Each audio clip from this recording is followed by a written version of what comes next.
बात है, क्या बात है बा।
अच्छा भैया, हम भोजपुरी लोकगीत बिरहा गायक जितेंद्र सिंह मिर्जापुरी और साथी आप सबके बीच में एगो और बिरहा भेजे जाती और आशा करत थी कि ई बिरहा भी आप लोगन के बहुत पसंद आई, जैसे हमारे तमाम बिरहा के आप लोग पसंद करेलन और आपन आशीर्वाद प्यार दुलार देलन, वही तरीके से यही बिरहा के आप लोग आशीर्वाद प्यार दुलार देहन। बिरहा में चालन भूमिका में भाव लिखल गल मास्टर साहब।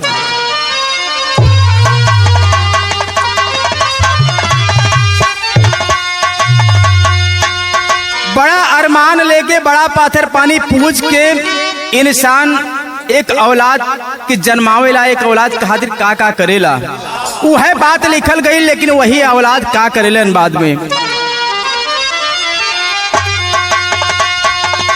कि रौद करे अपने अरमान पैरों तले,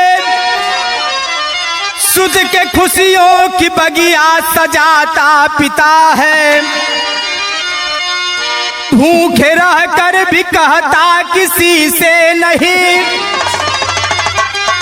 सुत को अपना निवाला खिलाता पिता है, लाखों ठोकर को खा कर के सहता है दुख, सुत को हर दुख बला से बचाता पिता है, कि कभी जितेंद्र ऋणी उस पिता के हो तुम,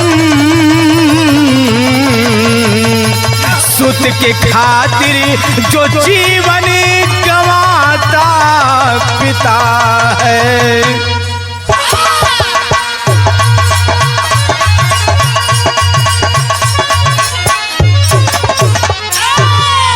कभी जितेंद्र ऋणी उस पिता के हो तुम, सुत के खातिर जो जीवन गंवाता पिता है। माता पिता अपने संतान खातिर का से का नहीं करेलन, भूखे पेट सो जाइहन लेकिन लइका के खवावेलन, लेकिन वही लइका जब सयान होलन बड़ा होलन और माता पिता के खियावे के बारी आवेला तो वही ठोकर मार के दूर कर देलन। बिरहा में एक लाइन कव्वाली के टुकड़ा लगल मास्टर साहब, वाह।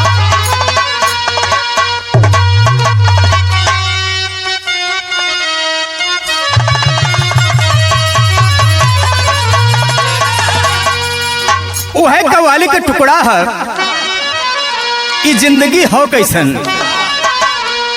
कि जिंदगी में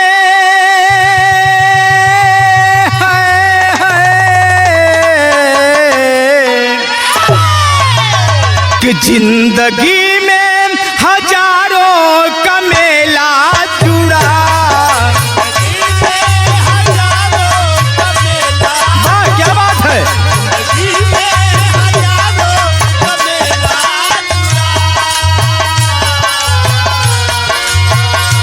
जिंदगी में हजारों का मेला जुड़ा, हंस जब जब उड़ा तब अकेला उड़ा, हंस जब जब उड़ा।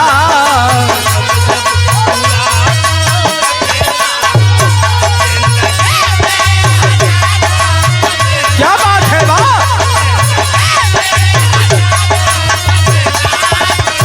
भैया, अकेला उड़ा।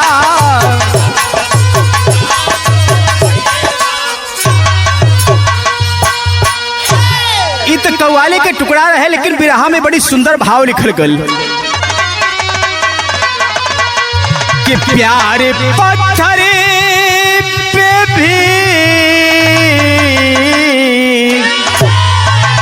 कि प्यारे पत्थर पे भी है लुटाता पिता।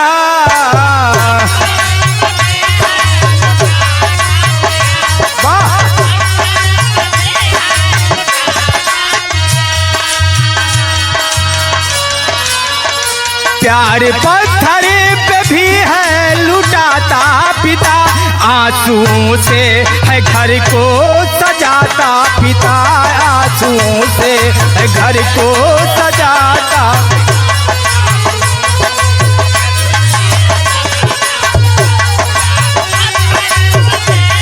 लुटाता पिता, आंसुओं से है घर को सजाता पिता।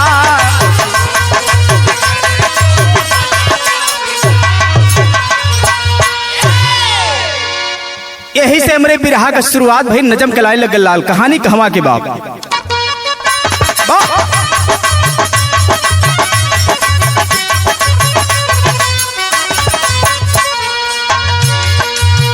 जिला अमरपाटन एमपी का गौरा गांव सही, जिला अमरपाटन एमपी का गौरा गांव सही, नाम घनश्याम पत्नी सरिता का है ठाव सही।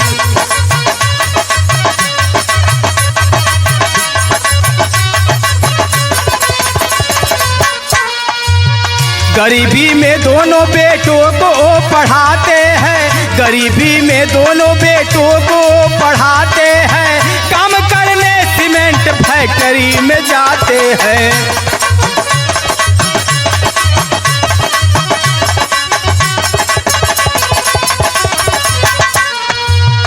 ब्याह बेटों का किए घर में बहुरिया आई, ब्याह बेटों का किए घर में बहुरिया आई, कलह का बन के घर में जैसे बदरिया छाई।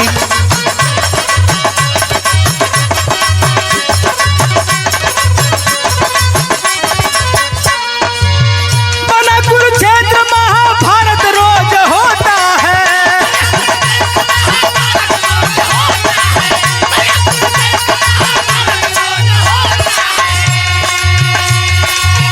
बना कुरुक्षेत्र महाभारत रोज होता है, लड़े कमले से कमल देख दुख तो होता है। ये भैया जिला अमरपाटन एमपी का गौरा गांव के रहे वाला घनश्याम, जेकर नाम बतावल गर घनश्याम के पत्नी सरिता देवी। सरिता देवी से 2 गो लड़का हुअन, जेकर नाम कमल और कमलेश बतावल गल। समय के अनुसार दोनों लड़कन के शादी घनश्याम जी कई दहलन।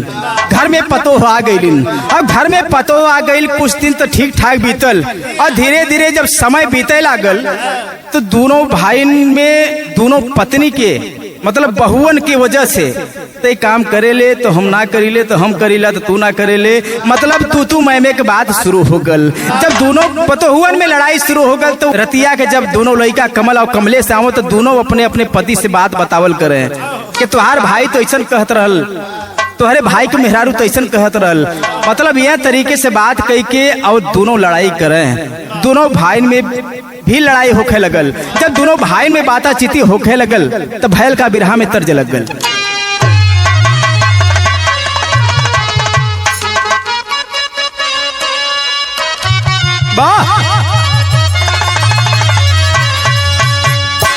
आय हाय रे वो जमाना चल गल, जिए तो हमारे स्वर्गीय बुल्लू गुरु जी गावल करे।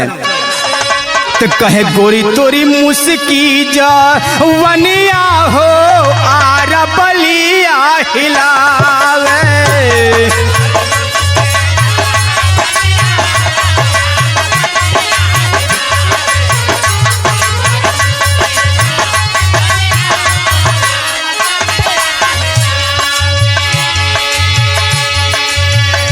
तो तर्ज रहे लेकिन बिरहा में बड़ी सुंदर भाव लिखल गल। लड़ाई बन के रोज दुसा मनवा हो तू नौ बाउर बिरनावा।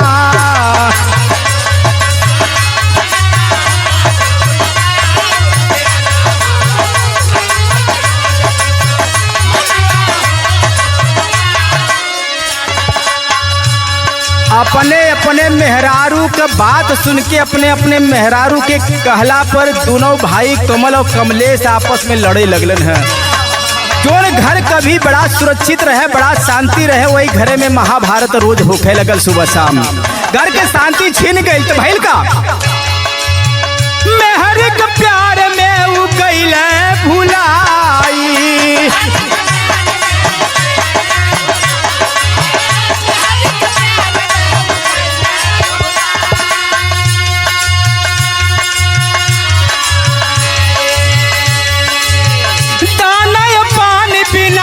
पे बाबू माई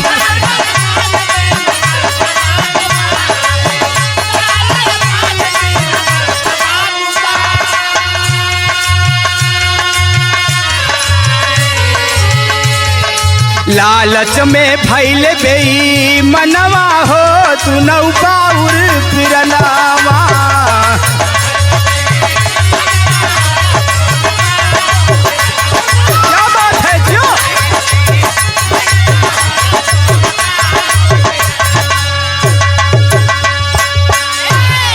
ए बाबू पत्नी मोह में मेहरारू के मोह में कमल और कमलेश दोनों लड़ाई आपस में करे लगलन है। लेकिन ओमे कहल गल कि गेहूं के संगे घुनो पिता जाई। घरे के जोन उनकर माई बाबू हुवन मातारी बाबू के भोजन पानी ना मिल पावत हो।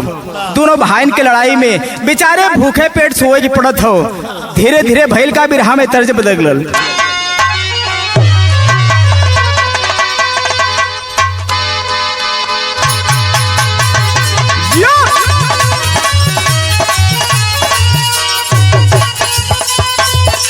क्या बात है बा? ओहो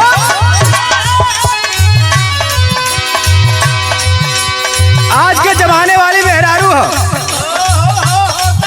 बड़ा बोझ पानी बना के ई बारिश के महीना में चल दहलस। छतरी ले ले है लेकिन आँख में दबौले है खोलत ना हो। एगो बुढ़ऊ दादा के नजर पड़ल तो कहे लेके छतरिया कखैया में दबौले है और भीजत हुए तो के पानी होने के डर ना है, तबीयत खराब हो जाई। खोल ले कहे कहाँ खोल रही हो? कहे अरे जो कखिया में दबौले हुए छतरिया। कहे तो हम छतरिया कखिया में दबाई चाहे खोल के तरी तो हर छाती काहे फाटत है। कहलस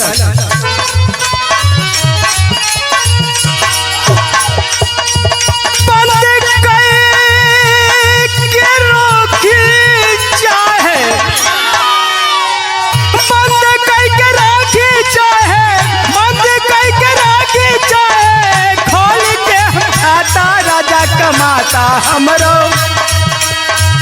कि राजा कमाता हमरो देखी देखी तोर का भभाता राजा कमाता हमरो। यो भैया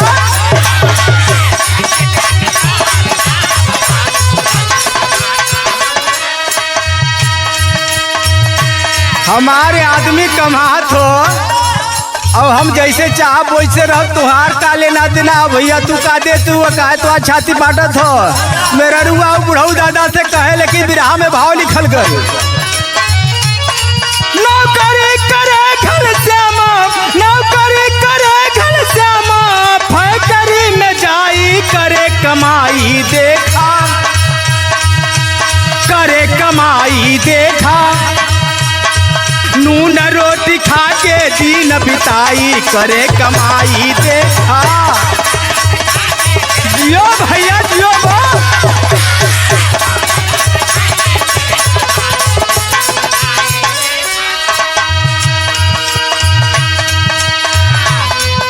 घर के कला होता लेकिन घनश्याम जी रोज सीमेंट फैक्ट्री में जा करके और वही काम करत हुवन। सरकारी व्यक्ति हुवन, पैसा कमात हुआ, जाके रोज मेहनत करत हुआ, घरे आवत हुआ तो नून रोटी कभी मिल जाता तो खा लेते हुआ, लेकिन ना मिले तो कोनो बात ना, पानी पी के सो जाते हुआ। बारे कमाई बारे लइका, जगह जमीन कीने पेट काटी काटी।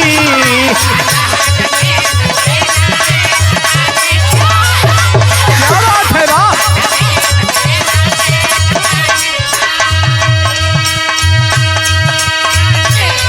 कमल कमलेश के नाम कर बाटी।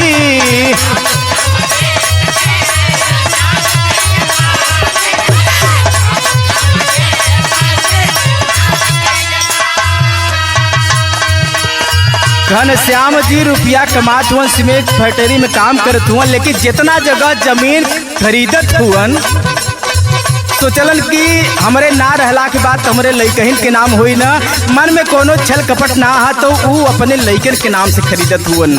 आज सारा धन दौलत जड़ जमीन वही लइकन के नाम से है, लेकिन लइका करत का हुवन? बुढ़ाई करे कमाई देखा करे कमाई, नून रोटी खा के दिन बिताई करे कमाई देखा।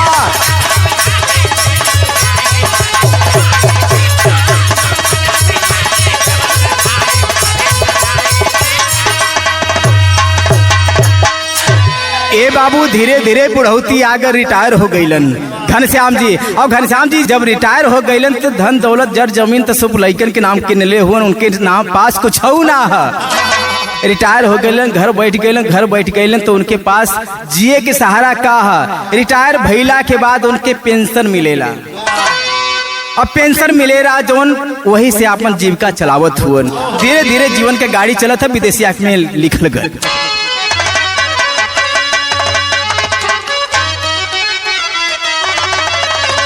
तो जीवन का कमाई कुल लइकन पर लूटाई देहल, अपने खातिर ना कैल कौनऊ जतनावा।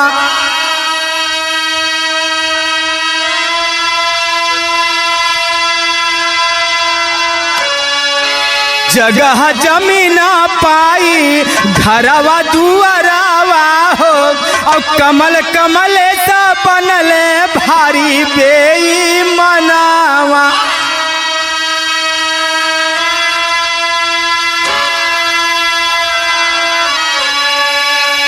बाबू घनश्याम के ऊ अखिया देखावई लगल, अब कहे हमारे खातिर का तू कैला साई तनावा।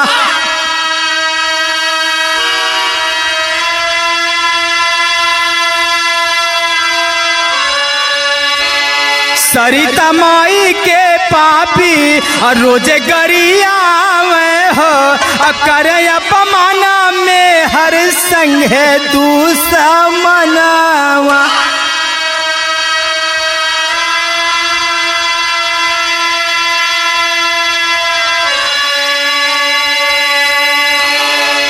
ए बाबू घनश्याम जी जब रिटायर हो गईलन, घरे रहे लगलन है, तो दोनों लइका कमल कमलेश के बोझ बन गईलन। जितनी जड़ जमीन है दौलत है तो लइकन के नाम पहले ही घनश्याम जी कह दे हुवन कमले और कमलेश के नाम से, लेकिन आज वही का नाजायज फायदा उठावत हुवन। जब कहे कि भैया हमके आज खाना ना मिलल, घनश्याम जी अपने लइका कमल कमलेश से कहे कि हमके खाना ना मिलल, तो कहे खाना काहे ना मिलल, तू खैले ना होबा? कहे भैया सूखी रोटी दहलस तुहार मेहरारू तो हम कैसे खाएं, घुटाते ना रहल। कहे चुप रहा, वो ऐसा कहिए ना सकत, तो के खाए को हो जो मिल जावल करे ओके खा लिहल करा, और जब ना खाए के रहत मत खा। और तू हमरे खातिर कैले का हुआ जीवन में? कहे वाह बेटा वाह, जीवन की सारी कमाई तोहरे परवरिश में लगा देली। दर जमीन घर दुआर जोन भी बनौली सब तोहरे नाम कह देली। दोनों भाई के नाम से, कमल और कमलेश के नाम से। और आज कहत हुआ बाप से कि हम तोहरे बदे का कैली, कुछ हो ना कैले हैं। बारे औलाद बहुत पानी पाथर पूछ के तोके पैदा कैले हैं और आज ये परिणाम देखे के मिलत हो। अगर तोहरे जैसन औलाद हमरे ना रहतन तो संतोष रहत के चला हमरे केहू ना हाथ का करी। लेकिन आज तू रह के और तोरे खातिर हम सब कुछ कह देली। सब कुछ कैला के बाद भी बात कहत हुआ कि तू हमरे खातिर का कैले हुआ बाबू, कुछ ना कैले हुआ तो तुमसे परियार दुश्मन है दुनिया में खोजले से ना मिली। बिरहा में टेरी में भाव लिखल गल मास्टर साहब।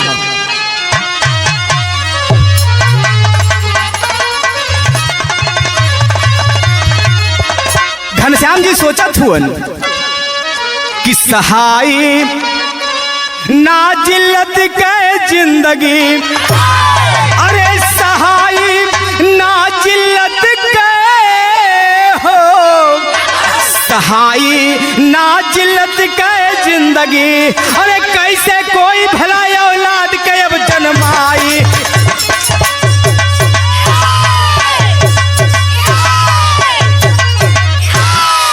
कैसे कोई भला औलाद के अब जन्माई, सहाय ना जिल्लत के जिंदगी। ई जीवन है, ऐसा जीवन जिला से अच्छा है कि अगर मर जैती तो हमार जीवन सुफल हो जाए। घनश्याम जी सोचत हुआ रोज अपने मतारी सरिता के तू लोग मारत हुआ, खाना दाना ना देते हुआ हमारे आँखी के सामने ऐसा काम करत हुआ जैसे हमारे आँखी बंद हो जाए, हम मर जाए तो अपने मतारी की हालत का करबा, कैसे ही जी पाई हमारे बिना। ये तो जियती जी मार डलबाए के तू लोग। ये बात के घनश्याम जी सोचत हुवन और कहत हुवन लइकन से अपने, लेकिन बिरहा में तर्ज बदल गल।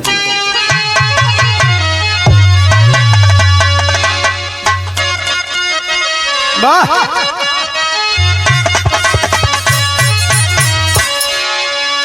वह तर्ज हो।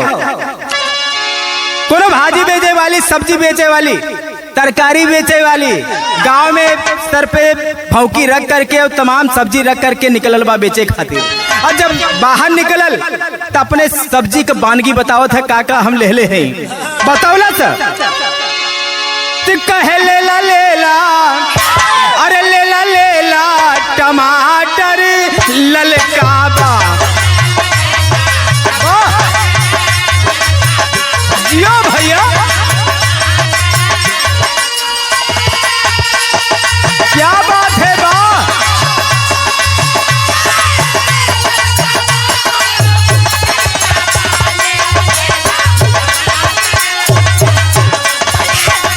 यो भैया बा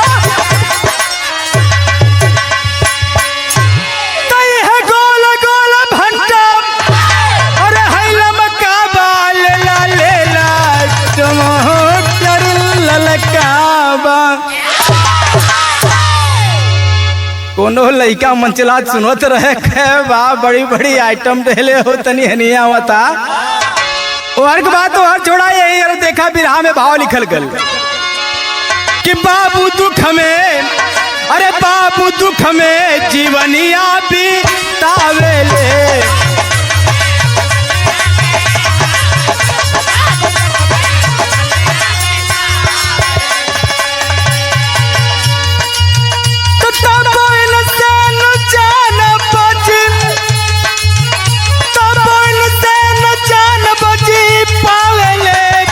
दुख में जीवनिया बीतावेले।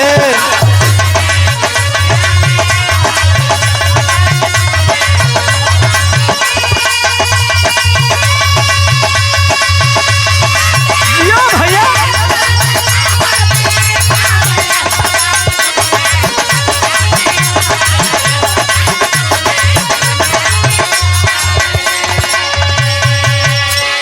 इतना सासत कह दिलन दोनों लइका कमल और कमलेश अपने मेहरारू के प्यार में। दोनों मेहरारू कहे वह सुने और माई बाबू घनश्याम और सरिता का सासत करत हुअन, बड़ा प्रताड़ित करत हुआ। खाना दाना बंद कह दिलन, केवल काहे से प्रेम हो आगे बताई लिखल गल। कमल से कमल करे काम नाही कोई।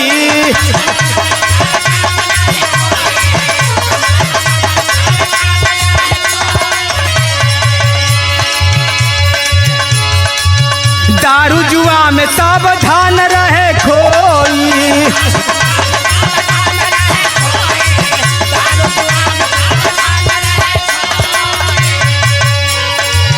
रुपया पेंशन के खातिर मुँह फुलावे, रुपया पेंशन के खातिर मुँह फुलावे, बाबू दुख में जीवनिया बितावे।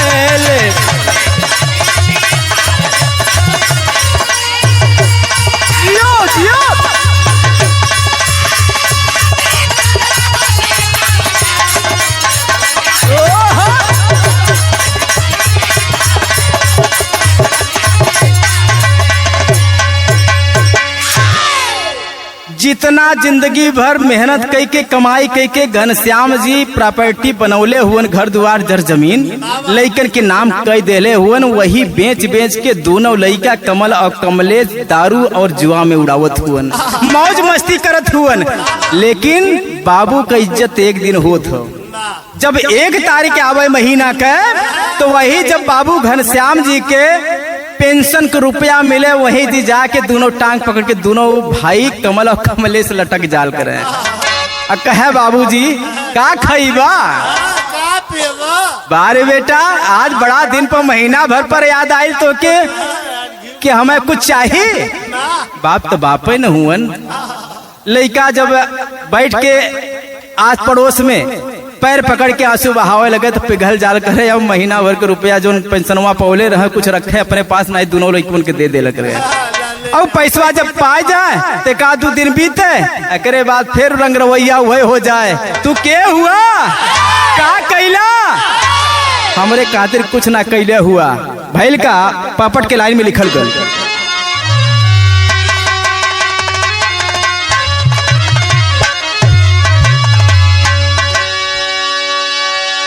जब पैसा दे थक कैलन घनश्याम जी तो मना कह देलन कि अब हमारे पास पैसा वैसा ना है, आज के बाद हम अपने पेंशन के पैसा जब तू लोग हमार परवरिश ना कह सकबा तो हम अपन पैसा भी तोके ना दी। हम वहीं से अपन जियब खाब मेहरारू मरसे दुख कितना चाहिए हमके, दोनों पति पत्नी हम खा ले वही से जी ले, तो उसे कोनो मतलब ना है। तू अपन देख हम अपन देखते, जब पैसा ना पावे तो करे का बाबू?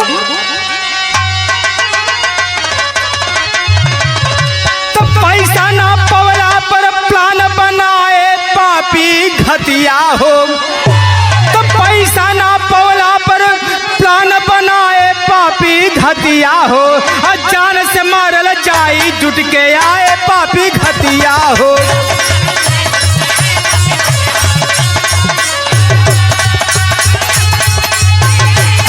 जियो बात तैयारी से बात।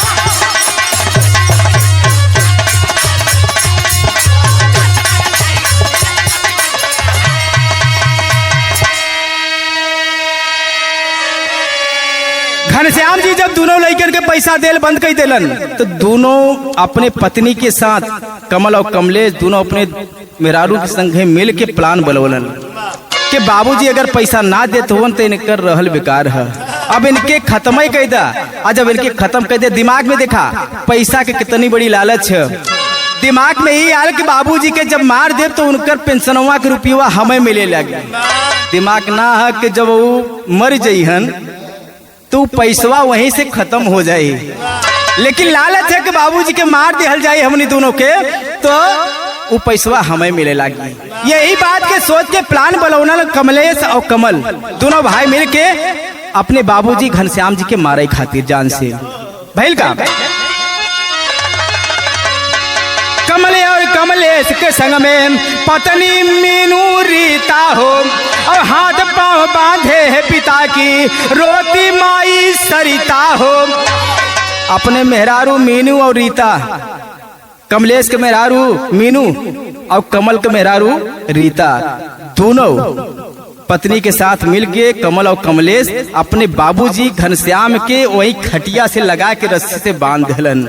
अब बांध देलन तब कैलन का, अरे लात मार के अरे लात मार के माँ को तब धमकाए पापी घतिया हो, जान से मारल जाई जुट के आए पापी घतिया हो।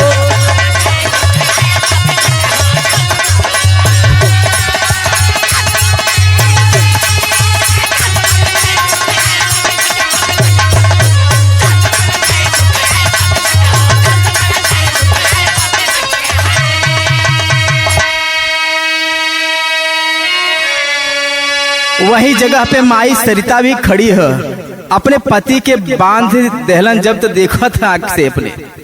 अकथ है बाबू का करत हुआ, तुहार बाबूजी हुआ तो के पैदा कैले हुअन, पाले पोसले हुअन, जिंदगी भर का कमाई तो के दे देलन, उनके साथ ऐसा काहे करत हुआ?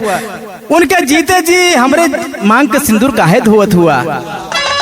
चला हम बोल दे वो पैसा जो पेंशन का पही है तो के दे है, लेकिन उनकर जान मत ला, हमार सुहाग मत उतारा, हमारे मांग का सिंदूर के मत हुआ बाबू। लेकिन वो लड़का खींच के लात मरलत माई के मुँह पर मोह टेढ़ हो गल, माई के गिर गए, भरा गए एक तरफ। करत का हुआ बाबू, आधा के लाइन में लिखल गल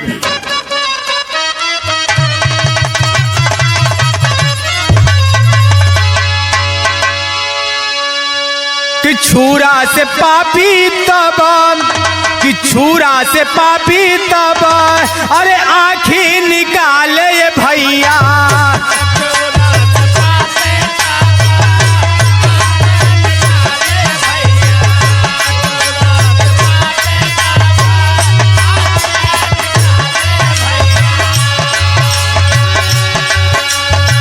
रोवे घान श्याम बाबू रहे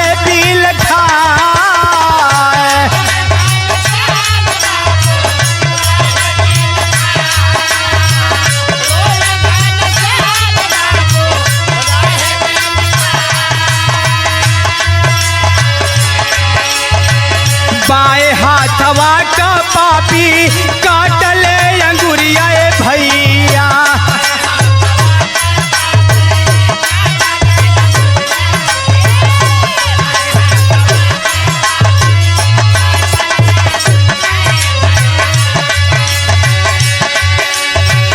जानवा का भीख मांगे बाबू छटपटा,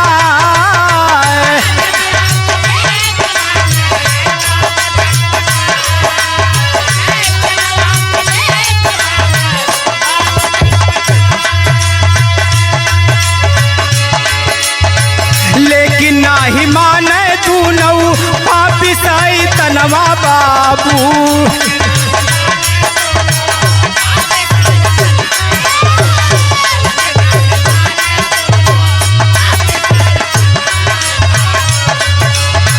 जीव तब काटे पापी मुँह हवा दबाए,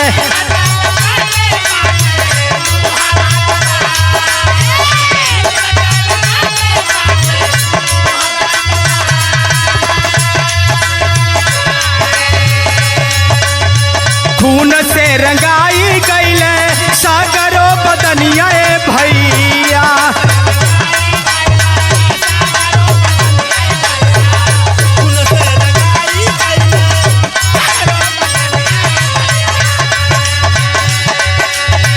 तड़पी तड़पी दहले जनवा गवाए,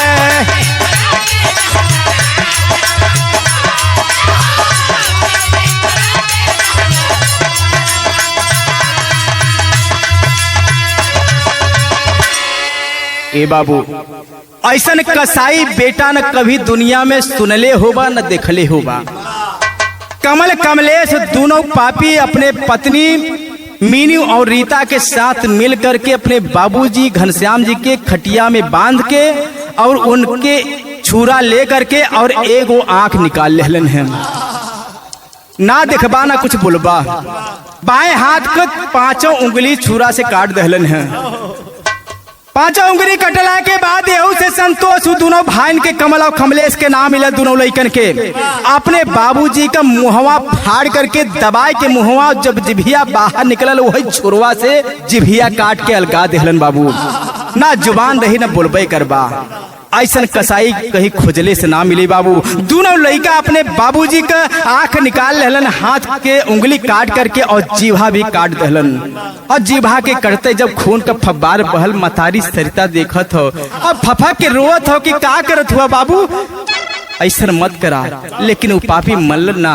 सब कुछ कैला के बाद जब जीभ कट गई बाबू, तो घनश्याम जी का इतना खून बहल कि प्राण पखेरु भी उड़ गईलन, मर गईलन।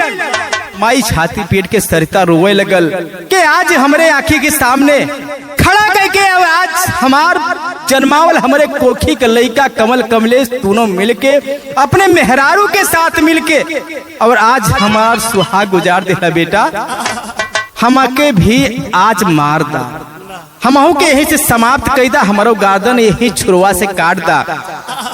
लेकिन कुछ और करे बदे आपस में बतियावे लगलन कि एक ठिकाना कहाँ लगावल जाए, लाश के कहाँ छुपावल जाए। जब कमल और कमलेश से आपस में बतियावे लगलन है, वही में मौका पौलस मतारी सरिता। और जब मौका पौलस तक कैलस का बाबू, खड़ी के लाइन में भाव लिखल गल।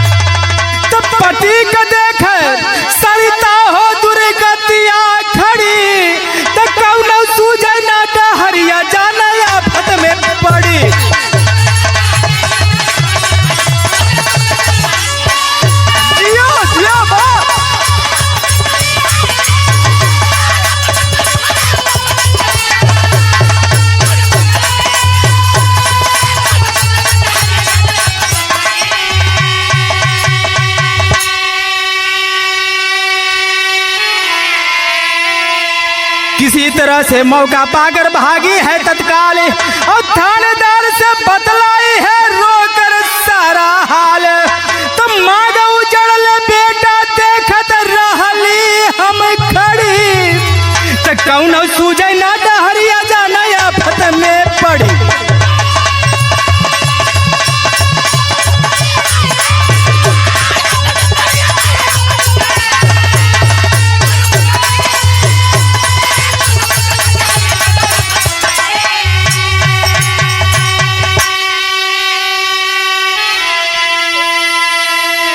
ए बाबू कोनो तरीके से मतारी सरिता वहां से भागल निकल के, अब भागल जा करके थाने पर पहुंचल, और थाने पर जा करके दरोगा के पैर पर गिर पड़ल और लगल रोए। दरोगा जी उठौलन और कहलन कि काम आई का भइल, का बात है, काहे रोवत हो, हमार पैर पर काहे गिरत हो माई, तो हमरे मतारी के समान हो, बोला का बात है। नेक दरोगा रहलन बाबू, अजय सिंह जी का नाम बतावल गल। उठा लेहलन और पूछे लगलन कि माई बतावा का भइल। बतावलन सरिता सारी बात कि साहब का बताई, हमारे कोखी के जन्मावल लइका कमल और कमलेश अपने मेहरारू मीनू और रीता के साथ मिल करके और हमारे पति के खटिया में बांध के, चारपाई में रस्सी से बांध करके पेंशन ना देहलन है, पेंशन का रुपया ना देते रहलन है, पहले तो देते रहलन है, तो लोग खाना पीना हमके ना देते रहलन है, दोनों पति पत्नी के। तो हमारा आदमी घनश्याम हमारे पति जी जो बंद कर देलन कि हम के कुछ ना देते हुआ तो चला मत, हम अपने पेंशन के रुपया से जी खा ले। जब रुपया दे बंद कैलन हमारे पति घनश्याम, तब उनके गुस्सा करके और दोनों लइका हमार कमल और कमलेश हमारे पति के चारपाई में बांध करके और उनकर एगो आँखी निकाल लेहलन। आँखी निकलला के बाद बाएं हाथ का 5 उंगली काट देहलन। इतना ना साहब हमरे रोए लगा फफक के, चोरे जुबनिया से वो हमके बुलावत रहलन, वो जिभिया भी काट देहलन साहब, और हमारे पति के मौत हो गल। कहल कहाँ हम आई, पकड़ के उंगली चलल है और ले जा करके घर पहुंचल और देखौल। जब पुलिस के देखलन कमल और कमलेश और उनकर मेहरारू, तो फड़फड़ा गईलन, भाग के जइबा कहाँ, दल बल के साथ पुलिस पहुंचल बा, दरोगा जी पहुंचलन है, देखलन सारी बात हकीकत रहे। बाबूजी के दुर्दशा के देख के दरोगा अजय सिंह के भी आंख से आंसू बहे लगल कि बारे औलाद, ऐसन औलाद भगवान केहू के मत दिया। अगर बाज बाजिन के नाम मिली दुनिया में तो आदमी जी ले, लेकिन ऐसा औलाद दे देबा और ऐसा अपने बाप महतारी के साथ काम करिहन, कसाई वाला काम करिहन, तो ऐसन औलाद कभी केहू की मत दिहा, हमार साथ दुश्मन होई वहू की मत दिहा। दरोगा जी यही बात सोचत वो ना मतारी के सरिता के कहलन कि मतारी कोनो बात ना है, आज के बाद तू हमारे साथ में रहबू। अजय सिंह उस सरिता मतारी के अपने साथ लेके चल गई ना, यही से हमारे बिरहा के समाप्ति भइल। और दोनों लड़का कमल और कमलेश और उनके मेहरारू मीनू और रीता के पकड़ के ले गईलन और जेल में डाल दिलन। ऐसे हमारी कहानी का समाप्त भइल। आखिरी लाइन में बतावल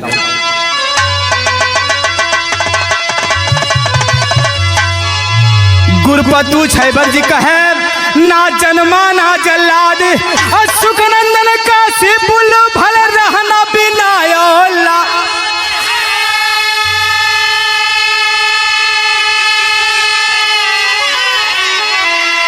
सहाय ना जिल्लत के जिंदगी, सहाय ना जिल्लत के जिंदगी तो ठाकुर जी